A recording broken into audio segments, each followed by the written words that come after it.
Hello students, today I am Sushmita Pandey is here with you in your SST class that is history. आज हम लोग history में पढ़ेंगे French revolution. इसके पहले कई सारे रिवॉल्यूशंस हुए, लेकिन अब जो हम पढ़ेंगे वो इंडिया के कंटेम्प्रेरी में, मतलब जब भारत में कुछ रिवॉल्यूशंस हुए थे उस टाइम में और भी देशों में कुछ रिवॉल्यूशंस या क्रांति हो रही थी, तो उसके बारे में आज आपका चैप्टर है। Here we are going to start from the first line. On the morning of 14th January 1789, the city of Paris was in a state of alarm. That means कि 14 जुलाई 1789 को की सुबह को मीन्स ऑन द मॉर्निंग मतलब उस दिन की सुबह द सिटी ऑफ पेरिस, जो फ्रेंच है, ये रिवॉल्यूशन फ्रांस जो है वो पेरिस को बोला जाता है, तो ये फ्रांस पेरिस के लिए हो रहा है, वहाँ की बात की जा रही है। The city of Paris was in a state of alarm, मतलब पूरी सिटी एक तरीके से शॉक्ड थी। अलार्म का मतलब जगी हुई थी। The king had commanded troops to move into the city, जो वहाँ का राजा है उसने कमांड किया अपने ट्रूप्स को, अपनी सेना को, to move into the city, ताकि वो move in the city means उस शहर में कूच करने के लिए।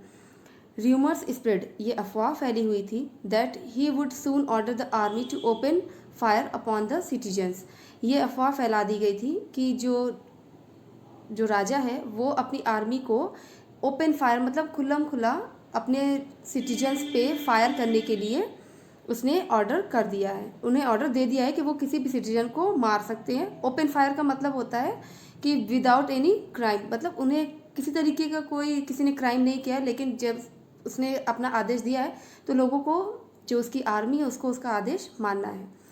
Some 7,000 men and women gathered in front of the town hall and decided to form a people's militia. यहाँ मतलब पीपल्स मिलिटिया मीन्स लोग अपनी आर्मी खुद बनाने के लिए इकट्ठा हुए।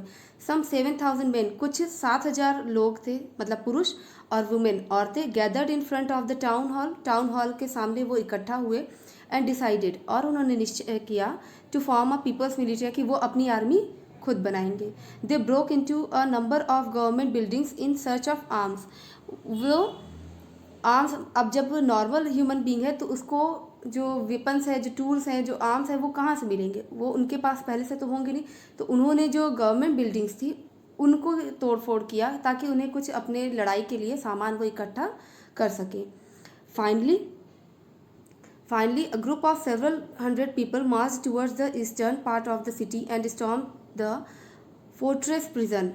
Group of several hundred people, कई हजार लोग, marched मतलब वो चल पड़े, towards the eastern part की ओर, of the city के eastern part की ओर, and stormed the fortress prison, यानी और वो उन्होंने जो fortress prison, जो किला का, जो फोर्ट्रेस मीन्स होता है किला और प्रिजन मीन्स होती है जेल, मतलब जो उनका दुर्ग होता था, जो किला होता था, उसमें जो जेल होती थी उस पर उन्होंने स्टॉर्म्ड मतलब तूफान मचा दिया वहाँ पर।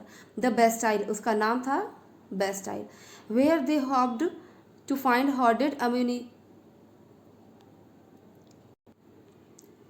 हॉर्डेड अम्यूनिशन, इसका मतलब होता है कि उन्होंने जो इकट्ठा किए हुए औजार थे वहाँ पर उसको लेने के लिए वो कूद पड़े, वो हॉप्ड मीन्स होता है कूद पड़े। In the armed fight that followed, जब वहाँ पर वो युद्ध हुआ, that followed the commander of the Bastille was killed, तो उसका नतीजा क्या निकला कि जो बेस्टाइल जो जेल थी उसका कमांडर जो था, मतलब जिसके सुपरविजन में सारा काम होता था, you can say jailer, was killed, उसे मार दिया गया। And the prisoners released through there were only 7 of them, इसका मतलब है कि जो कमांडर था उसको मार दिया गया और जो लोग बचे हुए थे उनमें सिर्फ 7 ही थे जिन्हें रिलीज कर दिया गया, उन्हें बंदीगृह से छुड़ा लिया गया।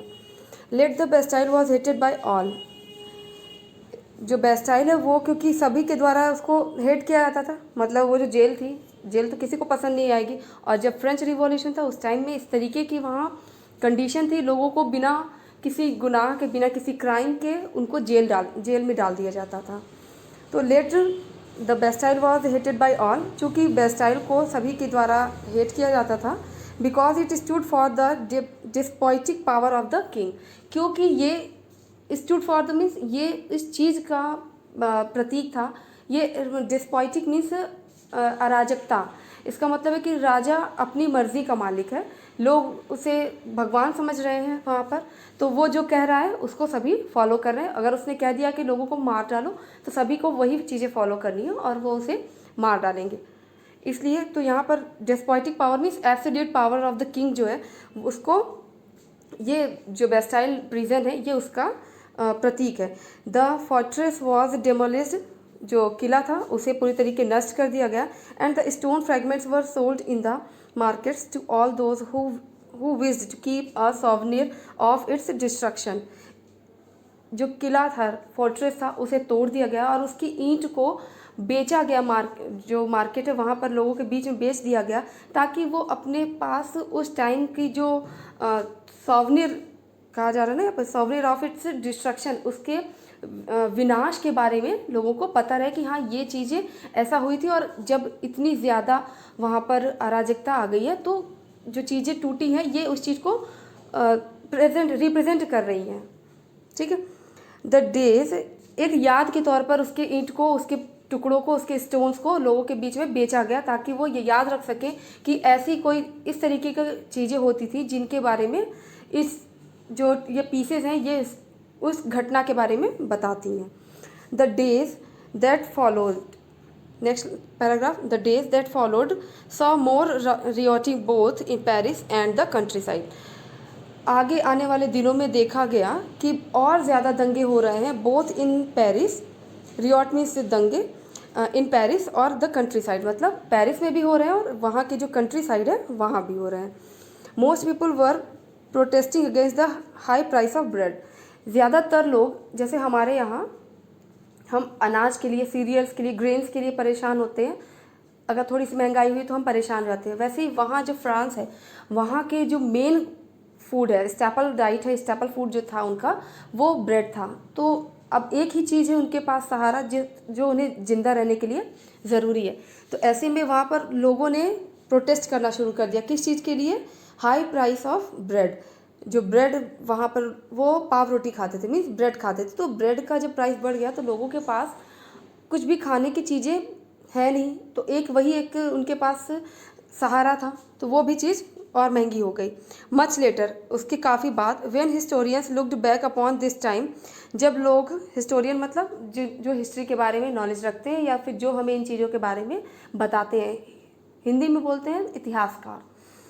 When historians looked back upon this time, जब वो वापस इन चीज़ों की तरफ देखते हैं, they saw it as the beginning of a chain of events that ultimately led to the execution of the king in France।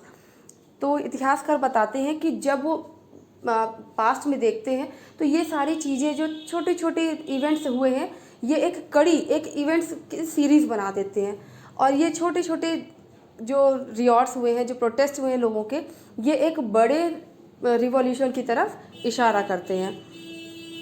Ultimately led to the execution of the king in France, though most people at the time did not anticipate this outcome. हालांकि most people at the time, उस समय कई सारे लोग, did not anticipate this outcome, इस चीज़ का विरोध नहीं कर पाए थे। लेकिन इतिहासकार ये कहते हैं कि ज़्यादातर लोगों का पार्टिसिपेशन उसमें नहीं था, वो उसके चीज़ों को समझ नहीं पाए थे, पर फिर भी ये छोटे छोटे इवेंट्स ने मिलकर एक बड़े रिवॉल्यूशन को जन्म दिया। How and why did this happen. अब क्वेश्चन ये उठता है इस बात पर कि ये कैसे हुआ और क्यों हुआ, तो ये चीज़ हम पढ़ेंगे सेकेंड पैराग्राफ में। That is French society during the late 18, मतलब 18 सेंचुरी के टाइम में, लेट 18 सेंचुरी के थोड़ा बाद के टाइम में ये कैसे हुआ। In 1774 Louis 16 of the Bourbon family of king ascended the throne of France. अब ये एक स्टोरी है। लुइस 16 एक राजा था 1774 में, वो बर्बन फैमिली से बिलोंग करता था, तो उसकी एज सिर्फ अभी 20 ईयर ओल्ड ही था वो, तभी उसको he ascended the throne of France, उसे फ्रांस की राजगद्दी पर बैठा दिया गया, मीन्स उसे अब राजा बना दिया गया। ही वॉज 20 ईयर्स ओल्ड, वो 20 साल का ही था, and married to the Austrian princess Marie Antoinette, और उसकी शादी करा दी गई किससे? मैरी एंटोनियट, जो ऑस्ट्रियन की प्रिंसेस मीन्स राजकुमारी थी। Upon his accession the new king found an empty treasury. अब जैसे ही असेशन मीन्स उसने राजगद्दी को जैसे ही संभाला, मतलब वो जैसे ही राजा बना उसने देखा कि जो वहाँ फ्रांस के राजकोष का जो खजाना है, ट्रेजरी है, वो तो बिल्कुल खाली हो चुका है। तो long years of war had drained the financial resources of France. तो क्यों ऐसा हुआ? क्योंकि वहाँ पर फ्रांस में काफ़ी सालों से युद्ध चल रहा था। लॉन्ग ईयर्स ऑफ वॉर, अधिक समय से लड़ाई हो रही थी, लंबे समय से। Had drained the financial resource of France, उसने फ्रांस के फाइनेंशियल रिसोर्स को ड्रेन्ड मतलब बिल्कुल खाली कर दिया था, पूरी तरीके से उसको सुखा दिया था। इसका मतलब है कि वहाँ कहीं से इनकम नहीं हो रही थी और जो खजाना था वो युद्ध में उस खजाने का पूरा यूज़ किया जा रहा था। Added to this was the cost of maintaining and extravagant cost. इसका मतलब है कि इन चीज़ों ने और added to this was the cost of maintaining and extravagant. तो इन चीज़ों ने और ज़्यादा खर्च जो हो रहे थे उस टाइम में, अब उन्हें मेंटेन करना था अपने महल को, अपनी सारी जो भी चीज़ें उनकी थी, तो ये सारी चीज़ों ने अब फाइनेंशियल कंडीशन को और गिरा दिया, क्योंकि राजा को अपना जो महल है वो अपना इम्प्रूव कराना था, और भी चीज़ें उन्हें काम चाहिए था। तो इसने जो ट्रेजरी है, जो खजाना है, उसको और खाली कर दिया। मतलब इस मुसीबत में और आग में घी डालने वाला काम हो गया कि या फिर कह सकते हैं गरीबी में आटा गीला हो गया कि एक तो वैसे ही उनकी फाइनेंशियल कंडीशन ठीक नहीं थी, और इसके बाद उन्होंने एक्स्ट्रा वेजेंट यानी ऊपरी खर्चे इतने कर दिए कि बिल्कुल पूरी तरीके से फ्रांस का जो खजाना है वो खत्म हो गया।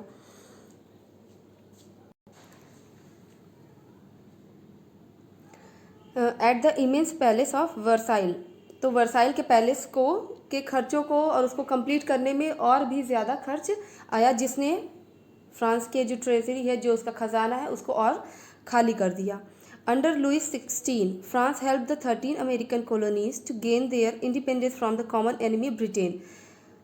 लुइस 16 के ही सुपरविजन में फ्रांस ने हेल्प किया। France help the 13 American colonies, उन्होंने 13 अमेरिकन कॉलोनीज़ को हेल्प किया टू गेन देयर इंडिपेंडेंस, ताकि वो अपने आप को इंडिपेंड कर सकें, फ्री कर सकें from the common enemy Britain. मतलब जो ब्रिटेन था वो फ्रांस का भी एनिमी था और अमेरिका का भी एनिमी था। तो इन दोनों ने मिलकर, फ्रांस और अमेरिका दोनों मिल गए और फ्रांस ने अमेरिका की हेल्प की, ताकि वो ब्रिटेन से, जो कि इन दोनों का दुश्मन था, एनिमी था, इन दोनों से ब्रिटेन से बचाने के लिए। The war added more than $1 billion leverage to a depth that had already risen to more than $2 billion livres. इसका मतलब लिवरेज वो है जो वहाँ की करेंसी है। जैसे हमारे यहाँ रुपीस चलता है, बांग्लादेश में टका चलता है, इस तरीके से हर देश, कंट्री की अपनी अपनी करेंसी होती है और उनके अपने नाम होते हैं। तो ये फ्रांस की है जिसे कहा गया leverage. The war added more than $1 billion leverage. इस वॉर ने 1 बिलियन लिवरेज का कर्ज चढ़ा दिया, किस पर? फ्रांस पर। That had already risen to more than 2 billion leverage, जो कि 2 बिलियन लिवरेज से भी और बढ़ गया। मतलब पहले से एक तो इतना उनके ऊपर खर्च का बोझ था, उसके बाद अब उनके पास और कर्ज हो गया। Lenders who gave the state credit, lenders means जिन्होंने उधार दिया, who gave the state credit जिन्होंने स्टेट क्रेडिट दिया, now began to charge 10% interest on loans. अब उन्होंने अपना जो इंटरेस्ट है उसको और बढ़ा दिया। अब उन्होंने अपने जो लोन का चार्ज है वो 10% इंक्रीज कर दिया। So the French government was obliged to spend an increasing percentage of its budget on interest payments alone. अब उसे अकेले ही So the French government was obliged to spend an increasing percentage of its budget on its payments alone. अब उसे खुद ही अकेले ही उस पूरे खर्चों को देखना था और अपने आप उसको संभालना था। The meet its regular expenses to meet its regular expenses, अपने डेली के या रेगुलर एक्सपेंसेस से मतलब उनको कंप्लीट करने के लिए, such as the cost of maintaining an army, जैसे कि आर्मी को कंप्लीट करना, द कोर्ट को मेंटेन करना, मतलब आर्मी को मेंटेन करना, सेना के लिए उनकी सैलरी देना, उनको उनका खर्च देना और उनका खाना पीना, इन सब चीज़ों को मेंटेन करना। द कोर्ट को मेंटेन करना, रनिंग गवर्नमेंट ऑफिसेज और यूनिवर्सिटीज़, या मीन्स वहाँ जो यूनिवर्सिटी चल रही उनको चलाना, हर जगह पैसे की ज़रूरत पड़ती है। तो अब ये सारे एक्सपेंसेस अपने मेंटेन करने थे उनको। The state was force to increase taxes. अब इन सारे खर्चों को उठाएंगे वो कैसे, जब उनके ऊपर 10% का वो इंटरेस्ट देना है उन्हें। तो उन्होंने क्या किया, उनके पास एक ही रास्ता उन्हें दिखाई दिया, फ्रेंच गवर्नमेंट को, या फ्रेंच जो भी था राजा था जो लुई 16, उसने क्या किया, उसने टैक्स बढ़ा दिए। स्टेट वॉज फोर्स्ड, यहाँ देखिए ये लाइन लिखी हुई है, the state was forced to increase taxes. अब उसके पास एक ही रास्ता था कि वो टैक्सेस बढ़ा दे। मीन्स टैक्स अगर मिलेगा तो उससे वो अपने कुछ खर्च बचा सकते हैं और बाकी चीज़ें भी मेंटेन कर सकते हैं। French society in the 18th century was divided into 3 estates. उस टाइम में फ्रेंच सोसाइटी 3 स्टेट्स में डिवाइडेड थी, and only numbers of the third estate paid taxes. और उन्होंने ये कर दिया कि जो थर्ड सोसाइटी स्टेट है वो ही टैक्स पे करेंगे। इसका मतलब है वहाँ पर 3 सोसाइटियाँ थीं। जो सोसाइटी है वो 3 पार्ट्स में डिवाइडेड थी, फर्स्ट, सेकेंड और थर्ड स्टेट। ठीक है, फर्स्ट में आते हैं आपके क्लर्जी। क्लर्जी मीन्स वो लोग जो चर्च से बिलोंग करते थे, मतलब जो रिलीजियस पीपल होते थे।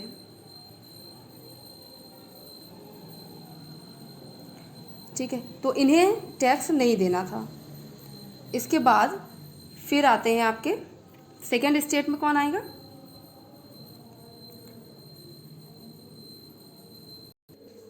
हाँ, तो फर्स्ट स्टेट में क्लर्जी आते थे। इसका मतलब है the person who are related to with the religious places और religious people, like church, like father और person related to the church. इसका मतलब जो लोग चर्च से रिलेटेड होते थे वो क्लर्जी कहलाते थे। तो उन्हें प्रिविलेज था, मतलब उन्हें एडवांटेज मिलता था कि उन्हें टैक्स नहीं पे करना है।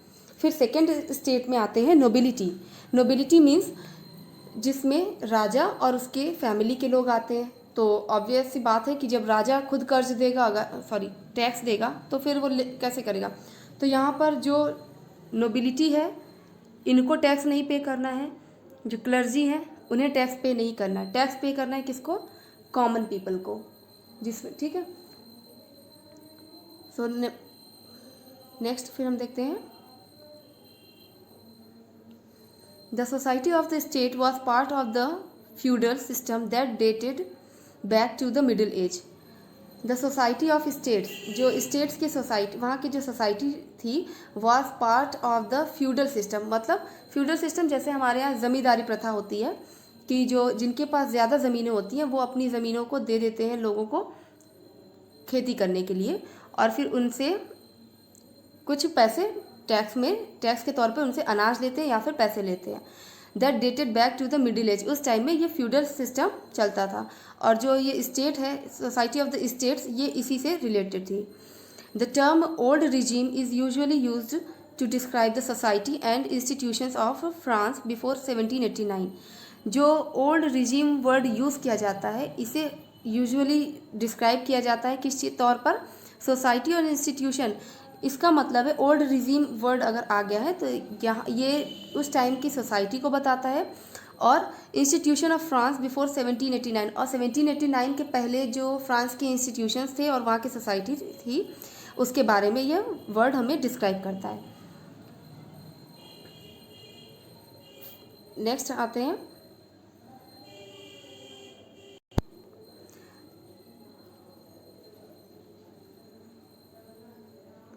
अब आपकी बुक में जो दिया हुआ है figure 2 shows how the system of estates in French society was organised. जो फिगर 2 है ये आपको दिखाता है कि उस टाइम में जो फ्रेंच सोसाइटी थी वहाँ पर किस तरीके से सिस्टम ऑर्गेनाइज किया गया था। Peasants made up about 70% of the population.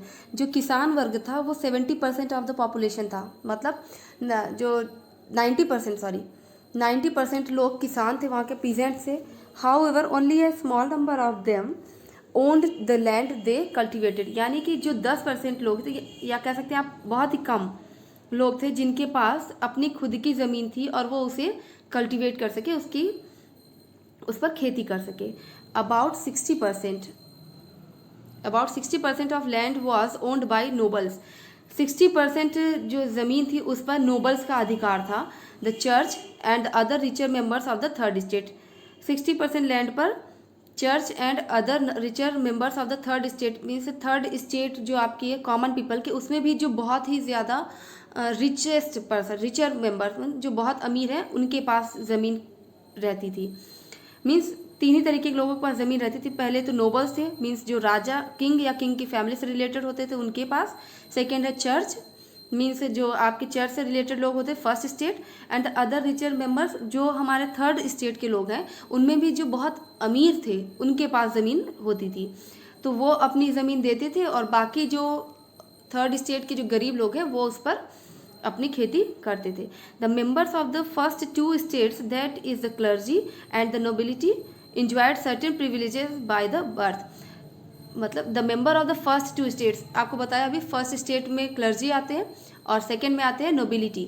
तो क्लर्जी और नोबिलिटी इन्हीं दो को प्रिविलेज मिली हुई थी, मतलब ये सब इन दोनों के पास एडवांटेज था बाय बर्थ। ये जन्म से ही ये फ़ायदा उठा लेते थे कि इन्हें कोई टैक्स नहीं देना है। मतलब अगर कोई चर्च से रिलेटेड व्यक्ति के घर में पैदा हुआ है तो उसे टैक्स नहीं देना है। कोई नोबिलिटी है, सेकंड स्टेट है, मीन्स राजा के घर में अगर पैदा हुआ है तो उसे टैक्स नहीं देना है। टैक्स देना है सिर्फ किसे, जो थर्ड पर्सन है, सॉरी थर्ड स्टेट के लोग हैं, means common people.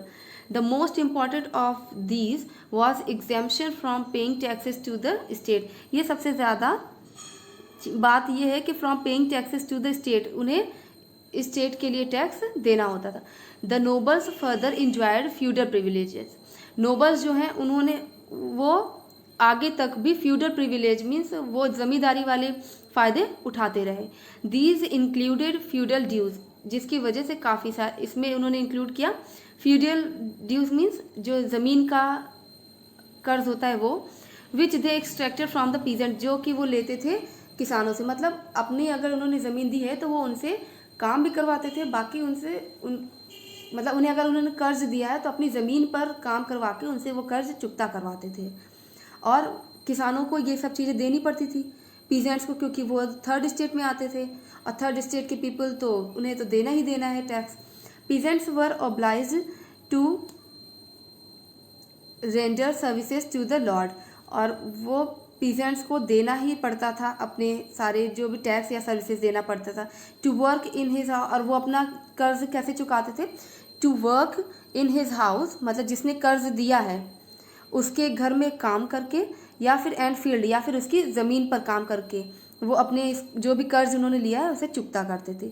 To serve in the army, या तो फिर वो आर्मी में सर्व करें या सेना में अपनी सर्विस दें। और to participate in building roads, या फिर सड़क बनवाने, जब सड़क बन रही हो तो उस टाइम में वो काम करके अपने ड्यूज़ को कंप्लीट कर सकते हैं, मतलब अपने कर्ज को माफ़ करवा सकते हैं या फिर उसको पूरा करा सकते हैं। तो ये 4-5 तरीके के उनको रास्ते दिए गए कि अगर आपने कर्ज लिया है, पीजेंट्स के लिए ये चीज़ें थी कि उन्होंने अगर कर्ज लिया है किसी भी ज़मींदार से तो उन्हें इन्हीं 4-5 तरीक़ों से उस कर्ज को चुकता करने का तरीका था ये।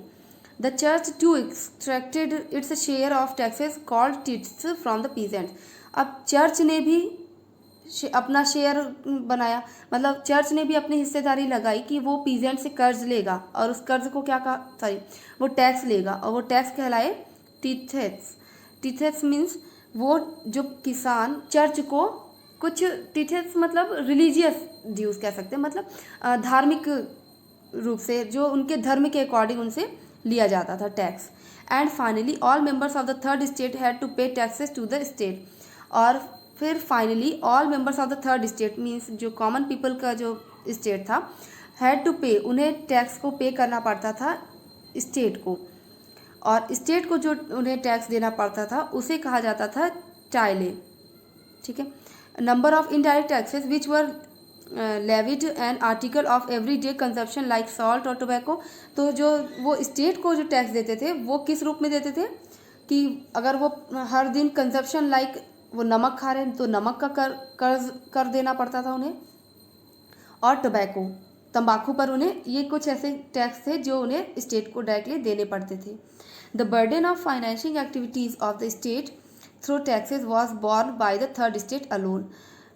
इसका मतलब है कि जो फाइनेंशियल एक्टिविटीज़ का मतलब जितने भी पैसे से जुड़े हुए काम होते थे स्टेट के, उनके उन सारी चीज़ों का बेयर करना पड़ता था सिर्फ थर्ड स्टेट को अकेले पर।